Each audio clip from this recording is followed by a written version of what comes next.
If you need a taxi now, here's a tip. Call United Taxis to make that trip. 556677, just dial. United Taxis get you there in style. My name is Delia Raza. I'm 47 years old. Came to England in 1988. I'm from Iraq, from Kurdish origin. Went to university in a city called Maysan, which is near Basra. Did accounting, graduated, and soon after that I decided to leave the country for political reasons. The reason I left my country was because I have to make a choice, either save my life or stay there and get prosecuted, and probably my family as well, which and I mean my brothers and sisters. So I took the decision to come out of the country. So I came to England as a political refugee.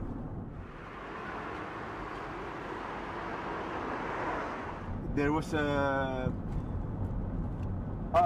Kurdish, a South American community Christmas party in London, which I decided to go to, and I met my wife there in that party, Christmas party. I knew she's the right person for me, and she knew I'm the right person for her. So there was no sort of, we felt that we belonged to each other. We didn't want to be away from each other. And I wanted to settle down, basically. So within a few months we got married. She lived in Bournemouth, and that was the reason I came to Bournemouth. I didn't know Bournemouth, but I came to Bournemouth because of her. And I never looked back, really.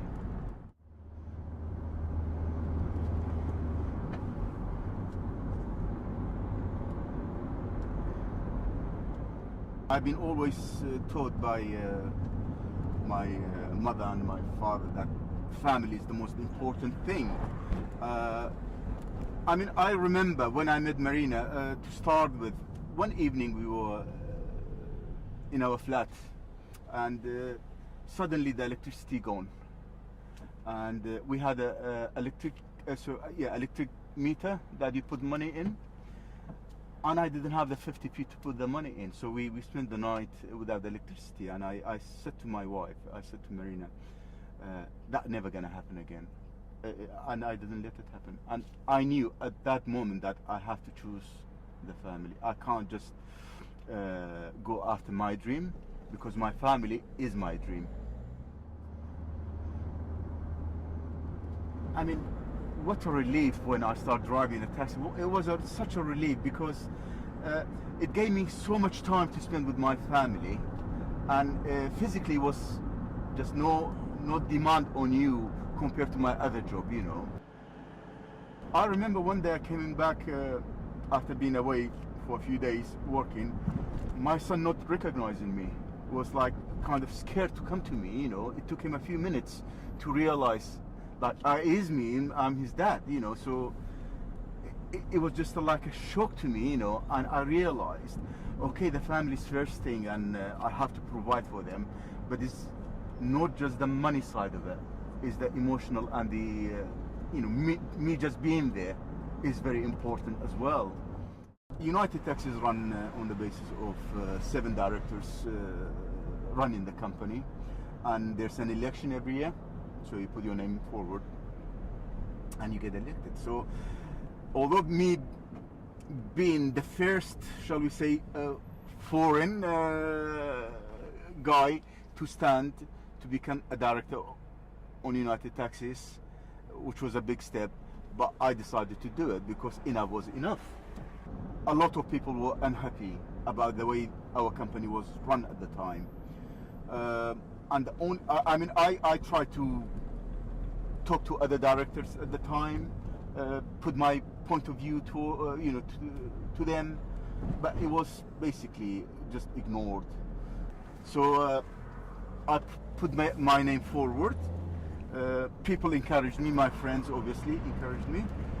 To my surprise, when the election came the first time, I was voted as the first director, you know, and I got the most votes from across the board, you know. So I was very, very pleased. And yesterday was our election again, so I came second again. You know, so I'm on the board for another year. About 10 days ago, a week ago, I picked that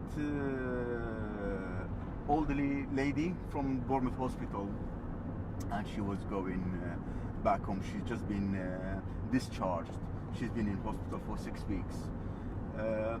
And she started talking to me, and I can't remember how the conversation started, but she started talking about you foreign people, and the way she said it, I knew she's all right. She's not meant it as a racist, but she realized herself within like a matter of minutes that what she's saying I might take offense, and she started apologizing. She's saying to me, "I'm really, really sorry. I don't mean it that way. I don't mean it in a bad way." I said, "Listen," I told her, "Listen, I can tell by your voice, you know, if you are being racist or not. No, that's fine. You know, it's absolutely fine." She was a lovely, lovely lady, you know. But I mean, sometimes you do forget the older generation and the newer generation. The older generation, they don't know about all that political correctness, which sometimes, to be quite honest, it gets on my nerve as well, you know. Nobody taught me how to drive a car. I taught myself. I used to see people, you know, driving, and I said, well, if they can do it, I have to know how to do it as well. I will teach myself. And I took a car. Obviously, it was back home in Iraq, but yeah, I used to take the car to a big field and drive it. For my future, it's to retire early. I don't want to work until I'm 65. I want to retire while I'm 55. I would like to go and live in South America. I've been to Chile, and I love it as a country, and I love the people, and I love everything about it, to be quite honest. I mean, by that I mean the food, you know, everything. I like driving. I mean, with taxi driving, you have to be a person who likes driving, and I do. The only downside is your waist line, because as you sit all day when you drive, unfortunately, it just expands.